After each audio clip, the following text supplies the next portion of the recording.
आप देख रहे हैं मंत्र भारत न्यूज चैनल। मैं हूं कविता।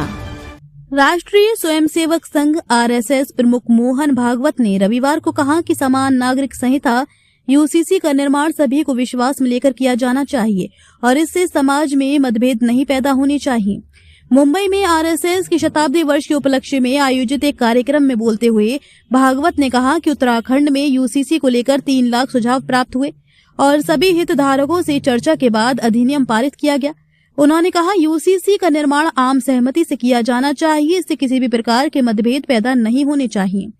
बहुसंख्यक या अल्पसंख्यक जैसा कोई भेद नहीं। एक सवाल के जवाब में भागवत ने कहा कि समाज में बहुसंख्यक या अल्पसंख्यक जैसा कोई भेद नहीं है, हम सब एक ही समाज का हिस्सा हैं।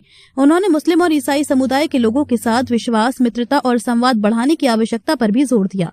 भागवत ने कहा, इस्लाम को शांति का धर्म कहा जाता है, लेकिन शांति दिखाई नहीं देती।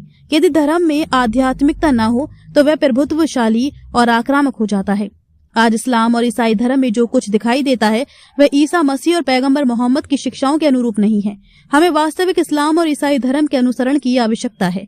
भारत अमेरिका के हालिया अंतरिम व्यापार समझौते पर पूछे गए सवाल के जवाब में उन्होंने कहा कि उन्हें इसकी विस्तृत जानकारी नहीं है, लेकिन ये जरूरी है कि ऐसे सौदे दोनों देशों के लिए लाभकारी हों और भारत को नुकसान न हो।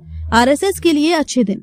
इस दौरान उन्होंने कहा कि आरएसएस के लिए अच्छे दिन भाजपा की सत्ता में आने से नहीं आए, बल्कि संघ के वैचारिक प्रतिबद्धता और स्वयंसेवकों की मेहनत के कारण आए। उन्होंने ये भी कहा कि संघ अयोध्या में राम मंदिर निर्माण के लिए लंबे समय से प्रतिबद्ध रहा है और उसका समर्थन करने वालों को इसका लाभ मिला। हिंदुत्व विचारक और सावरकर को भारत रत्न दिए जाने की मांग पर भागवत ने कहा कि यदि उन्हें ये सम्मान दिया जाता है तो इससे उस सम्मान की प्रतिष्ठा और बढ़ेगी। कार्यक्रम में रवीना टंडन, विक्की कौशल, अनन्या पांडे, करण जौहर, मधुर भंडारकर, रमेश तौरानी और पंडित हृदयनाथ मंगेशकर सहित कई फिल्म हस्तियां मौजूद थी।